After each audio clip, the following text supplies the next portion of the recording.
Hello, പുതിയൊരു വീഡിയോയിലേക്ക് എല്ലാവർക്കും സ്വാഗതം. അപ്പോൾ എല്ലാവരും സുഖമായിട്ടിരിക്കണമെന്ന് വിശ്വസിക്കുന്നു. അപ്പോൾ ഇന്നത്തെ റെസിപ്പി ഇപ്പോൾ നല്ല ചൂട് സമയമാണ്. അപ്പോൾ ചൂട് സമയത്തൊന്ന് കൂളാകാൻ വേണ്ടിയിട്ട് നമുക്കൊരു സ്പെഷ്യൽ ലൈം ജ്യൂസ് റെസിപ്പി കണ്ടാലോ. അതിന് വേണ്ടിയിട്ട് കുറച്ച് പുതിനയില എടുത്തിട്ടുണ്ട്. അതുപോലെ ഇതിലേക്ക് ചെറിയൊരു പൊട്ട് ക്യാരറ്റ് ചെറുതായി കട്ട് ചെയ്ത് ചേർത്ത് കൊടുത്തിട്ടുണ്ട്. ചെറിയൊരു കഷ്ണം ഇഞ്ചി, ഒരു നാരങ്ങയുടെ ജ്യൂസ് കൂടി എടുത്തിട്ടുണ്ട്, 2 ഏലക്കയും കൂടി എടുത്തിട്ടുണ്ട്.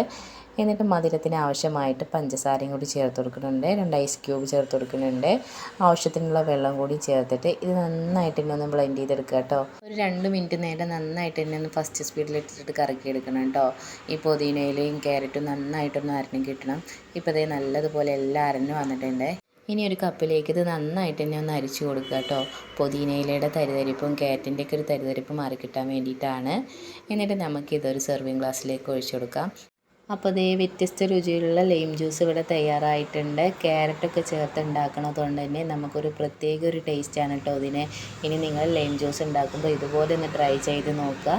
വിരുന്നുകാരൊക്കെ വരുമ്പോൾ നമുക്ക് പെട്ടെന്ന് തന്നെ തയ്യാറാക്കി എടുക്കാൻ പറ്റുന്ന ഒരു ജ്യൂസാണ്. അപ്പോൾ ഇനി അടിപൊളി വീഡിയോ ആയിട്ട് വരാം.